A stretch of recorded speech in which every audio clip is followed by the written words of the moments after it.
Hello everyone, myself Nikita Khande, and today my subject is a database management system, that is DBMS. So first of all discuss about the DBMS. Database management system, it is used to the software that include the manage of the database. Then what is a database? The database is a collection of interrelated data which is used to the retrieve and insert and delete the data from the table and efficiently.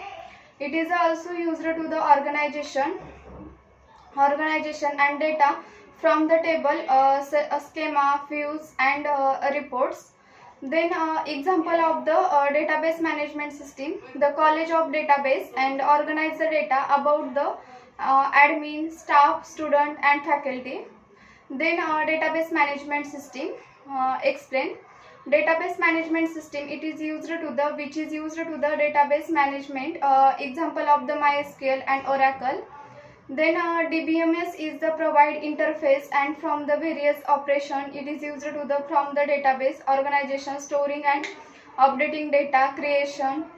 It provide all the database protection for the database and in the application from the multiple user. It is also known as data consistency.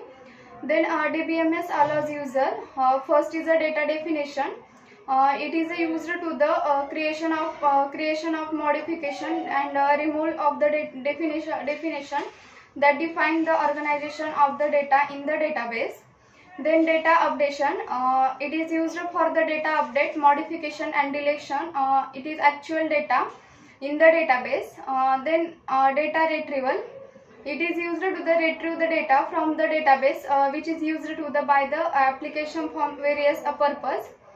Then administration, then it is used to the database registration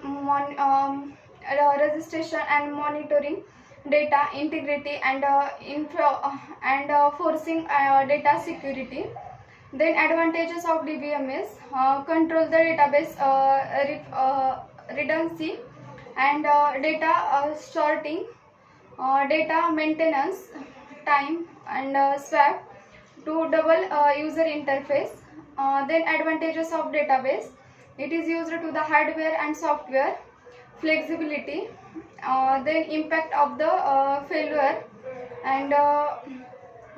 it is advantages and disadvantages of the DBMS. Then data definition, data updation and data deletion, data retrieval, data administration. It is used to the DBMS user. It allows to the data definition language. So this is RDBMS is the relational database management system. So this is from my side. Thank you all of you.